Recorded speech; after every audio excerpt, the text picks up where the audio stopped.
தென்னாட்டுடைய சிவனே போற்றி, எந்நாட்டவர்க்கும் இறைவா போற்றி.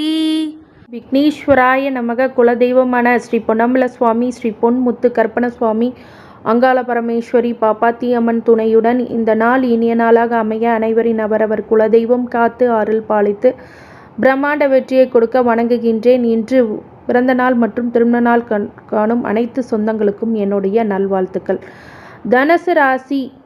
இந்த தனுசு ராசி 7.5 சனி முடிந்தும் நிம்மதி இல்லாத போக்கு தொடர்ந்து கொண்டே தானே இருக்கிறது. அதுக்கப்புறம் இன்னும் என்ன பிரச்சனை இருக்குது, பேலன்ஸ் அப்படிங்கிறதெல்லாம் நீங்கள் சொல்கிற விஷயங்கள் என் காதுக்கு கேட்குது. அது மாதிரி இந்த தனுசு ராசிக்காரங்களுக்கு என்ன விஷயங்கள் இப்போ நடக்குது அப்படின்னு பார்த்தீங்கன்னா, தனுசுக்கு இப்போ 3ஆம் இடம். இந்த சனி என்ன பண்ணுறாருன்னா, புது முயற்சியில் பிரச்சனையை கொடுத்துட்ருக்கார். ஆனாலும் இந்த சனி வக்கர காலங்களில் உங்களுக்கு நல்லது பண்ணக்கூடிய நிலைக்கு வரார். அப்படிங்கும்போது இந்த தனுசு ராசிக்காரங்க இந்த முழு பதிவை ஸ்கிப் பண்ணாமல் பாருங்கள். ஐஸ்வர்யா மாஸ்ட்ரோ சேனலை சப்ஸ்கிரைப் பண்ணாமல் இருந்தீங்க அப்படின்னா சப்ஸ்கிரைப் பண்ணிக்கோங்க. பெல் ஐக்கானை ப்ரெஸ் பண்ணி வைக்கோங்க. நோட்டிஃபிகேஷன் பேனலை ஆன் பண்ணிக்கோங்க. இந்த பதிவை உங்களுடைய உற்றார் உறவினர் நண்பர்கள் யாரேனும் தனுசு ராசிக்காரங்களாக இருந்தாங்கன்னா பகிர்ந்து பயனளிக்குமாறு கேட்டுக்கொள்கின்றேன். தனுசு ராசிக்கான தேவையான தகவல்கள் இந்த முழு பதிவில் இருக்குது. ஃபாரினர்ஸ் எல்லாமே இந்த முழு பதிவை பார்த்து பயன்பெறுங்கள். தனுசு ராசி பொதுவாகவே பார்த்தீங்க அப்படின்னா ரொம்ப நம்பிக்கை உள்ளவங்க, கல்வி நிறுவனங்களை நடத்தக்கூடிய, அதே மாதிரி கல்வி சம்மந்தப்பட்ட விஷயங்களில் சில மென்டார், அப்புறம் சில கோச்சிங், அந்த மாதிரி துறைகளில் மிகப்பெரிய வெற்றியாளர்கள்னு சொல்லலாம். இந்த தனுசு ராசிக்காரங்க வேகமாகவும் விவேகமாகவும் முடிவெடுக்கக்கூடியவர்கள் இந்த தனுசு ராசிக்காரங்க. தனுசு பொதுவாகவே பார்த்திங்கன்னா கரெக்டாக தன்னுடைய டார்கெட்டை ஃபிக்ஸ் பண்ணுவாங்க, டார்கெட்டை அச்சீவ் பண்ணுவாங்க. இவங்க ஒரு விஷயத்த சொன்னாங்க, டார்கெட் பண்ணாங்கன்னா கண்டிப்பாக அதை ரீச் பண்ணுற வரைக்கும் விடமாட்டாங்க. ரொம்ப அக்ரெசிவான கேரக்டர். அதே சமயத்தில் நல்வழிப்படுத்தி நல்வழியிலே சென்று வெற்றிகளை குவிக்கக்கூடியதாகவும் கண்டிப்பாக உருவாக்கக்கூடியவர்களாக இந்த தனுசு ராசிக்காரங்க கண்டிப்பாக இருப்பாங்க. இந்த தனுசு ராசி பொதுவாகவே மிகப்பெரிய வெற்றியாளர்களாக இருக்க, சாதனையாளர்களாக இருக்க ஒரு சில விஷயங்களை அவங்க மனசில் கண்டிப்பாக கவனமாக இருக்கணும். தனுசு ராசிக்காரங்க பொதுவாகவே ஒரு வீரமிக்க விவேகம் மிக்க ஒரு ஆட்களாக இருந்தாலும் ஒரு சில இடத்துல தன்னுடைய ஒரு கர்வம் அப்படிங்கிறத குறைச்சிக்கிட்டு நல்லபடியான ஒரு வாழ்க்கையை நீங்கள் ஆணவத்தினால் அழிச்சிக்கக்கூடாது. அதிகமான தன்னம்பிக்கை ஆணவ செயலுக்கு போயிடக்கூடாதுங்கிற விஷயம் மட்டும் புரிஞ்சுக்கணும். தனுசு ராசிக்காரங்க பொதுவாகவே அந்த விஷயத்தில் ரொம்ப நல்ல மனிதர்கள், குணமுடையவர்கள், நல்ல விஷயங்களை யோசிக்கக்கூடிய, ஆனால் தன்னுடைய பேச்சினால் ஒரு சில விரோதங்களை ஏற்படுத்தி கொள்ளக்கூடியவர்கள். அதனால் வாக்கில் கொஞ்சம் பொறுமையாக கவனமாக எடுத்து செல்லுங்கள். யார்கிட்டையும் உங்களுடைய விஷயங்களை தவறாக கன்வே பண்ணாதீங்க அப்படிங்கிறது தான் அறிவுறுத்தப்படுது. தனுசு ராசிக்காரங்க இந்த 3ஆம் இடத்து சனி உங்களுக்கு முயற்சியை வெற்றியை தடுப்பார். ஆனால் சனி வகர காலங்களில் முழு முயற்சிக்கான பலன்களை கண்டிப்பாக கொடுப்பே ஆவார் அப்படிங்கிறது தான் உண்மையான விஷயம். இளைய சகோதர வழியில் மாற்றங்கள், முன்னேற்றங்கள் கண்டிப்பாக உண்டு. இந்த காலகட்டம் உங்களுக்கு மிகப்பெரிய வெற்றிகளை கொடுக்கக்கூடிய காலகட்டமாக இது அமையும் அப்படிங்கிறதுக்கு மாற்றுக்கிறதுக்கு இடமே இல்லை. அதனால் உங்கள் முயற்சிகளை சரிவர செய்யுங்க. கண்டிப்பாக வெற்றியாளர்களாக நீங்கள் பிரகாசிப்பீங்கிறது விஷயம். இந்த சனி வக்கரத்தை பற்றி முழு பதிவு தான் இது முழுக்க பாருங்கள். ஃபாரினில் இருக்கிறவங்க, பிஆர்ஓ வாங்கிட்டு இருக்கவங்க, பிஆர்ஓ கிடைக்கலனாலும் பிஆர்ஓ கிடைச்சிரும். பிஆர்டி நான் இப்போ நிம்மதியே இல்லை தனுசு ராசிக்காரங்கன்னு சொல்கிறவங்களுக்கு இனிமேல் நிம்மதி பிறக்கும். வாழ்க்கையில் மிகப்பெரிய தசாபுத்திகள் படியே உங்கள் வாழ்க்கை முறை மாறுங்கிறது பட்சத்தில் என்னோட ஜாதகத்தை காட்டும் போது மிகப்பெரிய அளவில் வெற்றிகளை குவிக்க அது காத்துக்கூட்டி இருக்கிறது அப்படிங்கிறதுக்கு மாற்றுக்கிறதுக்கு இல்லை அப்படின்னு சொல்லி இந்த தனுசு ராசிக்காரங்க புராட நட்சத்திரம் கண்டிப்பாக வெற்றி மீது வெற்றி குவியும் அப்படிங்கிறது உண்மையான விஷயம். ராசி உத்திராட நட்சத்திரம். இது சூரியனோட நட்சத்திரம். மொத்தம் தசா காலங்கள் 6 வருடம். என்னோட கேல்குலேஷனுக்கு 5 வருடங்கள் எடுத்துக்கிறேன். சந்திர திசை ஒரு 10 வருடம், செவ்வாய் திசை ஒரு 7 வருடம், மொத்தம் 22 வயசு வரைக்கும் எப்படிப்பட்ட பலன்கள் நடக்கும் அப்படின்னு பார்த்துக்கலாம். சூரிய திசை முதல் திசையாக இருக்கும். உங்களோட ஜனனகால ஜாதகத்தில் அப்ராக்சிமேட்டாக தசா இருப்பு எவ்வளோ இருக்குன்னு பார்த்துக்கோங்க. அதோட சந்திர செவ்வாய் திசையோட ஆட் பண்ணி 22 வயசுக்குள்ளே இருக்கிறவங்களுக்கு எப்படிப்பட்ட பலன்கள் நடக்கும் அப்படின்னா, சூரிய சந்திரன் செவ்வாய் திசை இந்த ஏழரை சனியில் படாத பாடுபட்டிருப்பாங்க. இப்போ அதுலேருந்து நிவர்த்தி ஆகக்கூடியது. சனி வக்ர காலங்களில் முழுமையான நல்ல பலன்கள் உங்கள் வாழ்க்கையில் கொடுத்துருவார். நல்ல படிப்பு, நல்ல உத்தியோகம், நல்ல தொழில் அப்படிங்கிறதெல்லாம் உருவாக்கி கொடுப்பார். அதுக்கான கஷ்டத்தை தான் நீங்கள் இப்போ அனுபவிப்பீங்களே தவிர ஏற்கனவே நடந்த பாதிப்பு உங்களுக்கு கனவாக மறைந்து விடக்கூடியதாக கண்டிப்பாக உருவாகும். இந்த காலகட்டத்தில் பட்டம், பதவி, வெகுமதிகள், விருதுகள் அப்படிங்கிறதெல்லாம் கண்டிப்பாக உருவாகும். மிகப்பெரிய வளர்ச்சியை நோக்கி கண்டிப்பாக இந்த தனுசு ராசி உத்திராட நட்சத்திரத்துக்காரங்க போவீங்க. மிகப்பெரிய அளவில் வெற்றிகள், ஸ்போர்ட்ஸில், எக்ஸ்ட்ரா கரிக்குலர் ஆக்டிவிட்டீஸ்லாம் மிகப்பெரிய அளவில் வெற்றிகளை கொடுக்கும். பட்டம், பதவி, புகழ் மட்டும் அல்லாமல் உங்களுக்கு வாழ்க்கையில் என்னென்ன தேவைகளோ அந்த வீடு, மனை, சொத்து, சுகம் அப்படிங்கிறதும் சேரக்கூடியதாக கண்டிப்பாக உருவாகும்.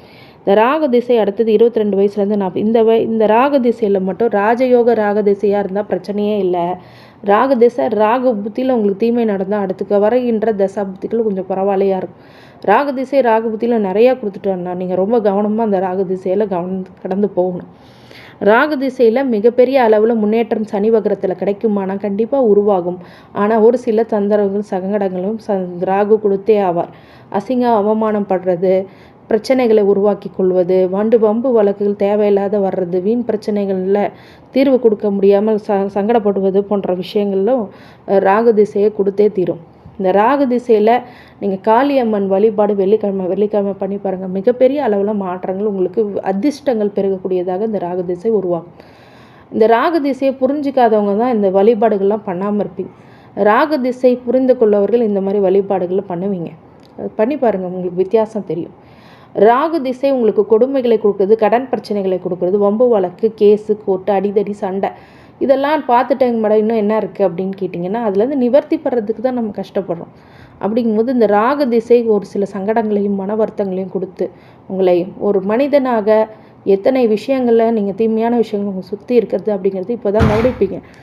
தனுசு ராசிக்காரங்க பொதுவாகவே பார்த்தீங்கன்னா இந்த ராகு திசையில் ரொம்ப உஷாராகவும் நம்பிக்கை இருக்கிற விஷயங்களில் தான் நம்பணும்.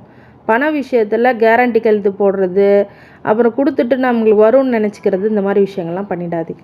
குரு திசை 40 வயசுலேருந்து 56 வயசு வரைக்கும் ஏற்கனவே குரு ராகு திசையில் பட்ட கஷ்டங்கள் குரு திசையில் நிவர்த்தி ஆகும். குரு உங்களுக்கு ராசியாதிபதி, அதுவும் இல்லாமல் நாளுக்குடையவர் அப்படின்னு சொல்லலாம். அவங்கெல்லாம் உங்களுக்கு மிகப்பெரிய நன்மைகளை தான் கொடுப்பார். சொத்து, சுகம், வண்டி வாகனம், புதிய ஆடை ஆபரணங்கள் இதெல்லாம் சேர்க்கக்கூடியதாக குரு திசை. நல்ல வாழ்க்கை, நல்ல சம்பத்து அப்படிங்கிறதெல்லாம் உங்களுக்கு கண்டிப்பாக கொடுத்துருவார். குரு திசையில் என்னென்ன நன்மைகள் நடக்கும்? புது வீடு வாங்குவீங்க, புது சொத்து வாங்குவீங்க, புது விஷயங்களை பண்ணுவீங்க, நல்ல மாற்றங்கள், முன்னேற்றங்கள் இந்த சனி வக்ரத்தில் கண்டிப்பாக உண்டு. இந்த குரு திசை நடந்துகிட்டு இருக்கவங்களுக்கு சனி வக்ரம் மிகப்பெரிய அளவில் அதிர்ஷ்டத்தை கொடுக்கும். 4 மாதங்களை நீங்கள் வித்தியாசத்தை பார்ப்பீங்க. கரெக்டாக செப்டம்பர், அக்டோபர், நவம்பரில் நல்ல ஒரு உச்சத்தான குரு திசையை நீங்கள் அனுபவிப்பீங்க. இதுதான் குரு திசையோடைய விஷயம். வெற்றிகள் அனைத்து வகையிலுமே உங்களுக்கு உரியதாகவும் மிகப்பெரிய அளவில் பிரம்மாண்ட வளர்ச்சியும் கொடுக்கும். ஒரு சில பேருக்கு கல்வி நிலையங்களை எடுத்து செய்யக்கூடியதாகவும், தொழில் நிறுவனங்களில் டுட்டர்ஸ், மென்டார்ஸ் அப்படிங்கிறதெல்லாம் உருவாக்கக்கூடியதாகவும், மென்டாரை மென்டார் படி உங்களுக்கு நிறைய பேரை கைட் பண்ணக்கூடிய துறைகள்லையும் மிகப்பெரிய வெற்றி கிடைக்கும். டீச்சர்ஸ், லெக்சரர்ஸ்லாம் நல்ல ஒரு மாற்றங்கள், முன்னேற்றங்கள் கண்டிப்பாக உண்டு. அதே மாதிரி உங்கள் வாழ்க்கையில் நல்ல சிந்தனை, நர்த்த தர்ம காரியங்கள் அப்படி செஞ்சு மிகப்பெரிய அளவில் வெற்றிகளை கொடுக்கக்கூடியது குரு திசையாக கண்டிப்பாக அமையும். உங்களுக்கு வாழ்க்கையில் வெற்றி பெறக்கூடிய இந்த குரு திசை மிகப்பெரிய யோகத்தையும் அள்ளி கொடுப்பார் அப்படிங்கிறதும் மாற்றுக்கிறது இல்லை. உங்கள் ஜாதகத்தில் குரு நீசம் போகாமலோ, குரு வக்ரம் அடையாமலோ, குரு அசுப கிரகங்களோடு சேராமல் பகை வீட்டில் இல்லாமலும் இருந்தால் மிகப்பெரிய அளவில் இந்த பிரம்மாண்ட வளர்ச்சி குரு திசையில் கண்டிப்பாக கொடுக்கும். நிறைய நல்ல காரியங்கள் பண்ணுறது, கோயில் கட்டுறது, கும்பாபிஷேகம் பண்ணுறதெல்லாம் குரு திசையில் நடக்கும். கும்பாபிஷேகம் எடுத்து நடக்கக்கூடிய யோக பலனும் குரு திசையில் நடக்கும். நிறைய நற்பண்புகளை கொடுக்கக்கூடிய திசையாக இந்த குரு திசை கண்டிப்பாக உருவாகும். அடுத்தது சனி திசை 56 வயசுலேருந்து 75 வயசு வரைக்கும்.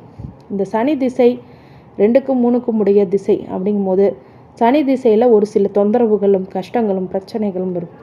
உடல் அளவிலும் ஆரோக்கியத்தை பேணி காக்க வேண்டும். அதே மாதிரி மனதளவில் உள்ள பிரச்சனைகளில், போராட்டங்களை நீங்கள் கண்டிப்பாக எடுத்து உங்களுக்கு என்ன பிரச்சனை அப்படிங்கிறத டிசைட் பண்ணணும். எல்லாம் ஒரு துறை சார்ந்த நிபுணர்கள்கிட்ட உங்கள் பிரச்சனையை சொல்லி அதுக்கான தீர்வு செய்ய வேண்டும். சனி திசையில் பொருளாதார நிலையில் கொஞ்சம் கடுமையான சோதனையை கொடுக்கும், நோய் நொடி பிரச்சனைகளை கொடுக்கும், அந்த வயதுக்கேற்பே உள்ள பிரச்சனைகளை முதல்ல கொடுக்கும். மகன் மகள் வழியாக ஒரு பிரச்சனைகள் அப்படிங்கிறதெல்லாம் கொடுக்கும். அப்போ என்ன பண்ணணும், இந்த காலம் முழுக்க இந்த சனி குறுக்கு ஆஞ்சநேயர் வழிபாடு பண்ணி பாருங்கள், மிகப்பெரிய அளவில் மாற்றங்கள் ஏற்படும். குலதெய்வ வழிபாடு இன்றியமையாததாக கருதப்படுகிறது. அடுத்தது புதன் திசை. புதன் திசை 75 வயசுலேருந்து 93, இது ஒரு மாரகாதிபதி. அப்படி திசைனால் இந்த திசையில் பெரிய நன்மைகளை உங்களுக்கு கொடுக்காது. இருந்தாலும் புதன் திசை ஒரு கண்டத்தையும் பிரச்சனைகளையும் விபத்துகளையும் அறுவை சிகிச்சையும் அப்படிங்கிறதெல்லாம் கொடுக்கும். அதனால் நெகட்டிவாக சொல்கிறேன்னு நினைக்காதீங்க. புதன் திசையில் ரொம்ப ஜாக்கிரதையாக இருக்கணும். சனி வக்கரமாக இருந்தாலும் புதன் திசை உங்களுக்கு பாதகமே கொடுக்கும். சனி வக்கரம் இருக்கிறதுனால ஒரு பெரிய பிரச்சனையிலேருந்து கொடுக்காது, சில தொற்று வந்த பழக்க வழக்கங்களை பிரச்சனைகளை அதிகமாக கொடுத்துரும். வீட்டில் வம்பு வாக்குகளில் பிரச்சனைகள், நீங்கள் சொல்கிற விஷயங்கள் எல்லாமே பாதிப்படையக்கூடியதாக கண்டிப்பாக இருக்கும். கேது திசை 92 வயசுலேருந்து இப்போ இறை வழிபாடை நீங்கள் முழுக்க உங்களுடைய கான்சன்ட்ரேஷன் இருக்கணும். மிகப்பெரிய அளவு வெற்றி பெறணுன்னா தெய்வ வழிபாடு இறை வழிபாடு மேலே நம்பிக்கை வைக்கணும். இறை சுற்றுலா ஆன்மீக சுற்றுலா சென்று வருவது மிகப்பெரிய அளவில் மேன்மைகளை கொடுக்கும், மிகப்பெரிய அளவில் வெற்றி. தனுசு ராசி உத்திராட நட்சத்திரத்துக்காரங்க பொதுவாகவே இந்த சனி வக்ர காலங்கள் உங்களுக்கு மிகப்பெரிய வளர்ச்சியும் கொடுக்கும். ஆனால் திசாபுத்தி வாரியாகவும் உங்களுக்கு சில தளர்ச்சியும் கொடுக்கும், அது யோகத்தையும் கொடுக்கும் பாதகத்தையும் கொடுக்கும். அப்படிங்கிறத பற்றி முழுமையாக விவரமான காணொலினால் இதை முழுக்க உங்களுக்கு சொல்லியிருக்கேன், கேட்டு பயன்பெறுங்க. அதே மாதிரி எந்த வழிபாடு பண்ணால் ரொம்ப நல்லது, தனுசு ராசி உத்திராட நட்சத்திரத்துக்கு சூரிய நமஸ்காரம் தினமும் பண்ணுங்க. அதே மாதிரி உங்களுடைய குலதெய்வ வழிபாடு முக்கியமானது. தினமும் விநாயகரை வழிபடுங்க, ஆஞ்சநேயரை வழிபடுங்க. ரொம்ப நன்மையை பெருக்கக்கூடிய காலகட்டமாக அது அமையும். இந்த தனுசு ராசி உத்திராட நட்சத்திரத்துக்காரங்களுக்கு அனைத்து ஐஸ்வர்யங்களும் சகல சௌபாக்கியங்களும் மன நிம்மதியும் ஆரோக்கியத்தை கொடுக்க வேண்டும் என்ற பிரம்மன் மகேஸ்வரனை வேண்டி வணங்குகின்றேன். வாழ்க வளமுடன். திருச்சிற்றம்பலம்.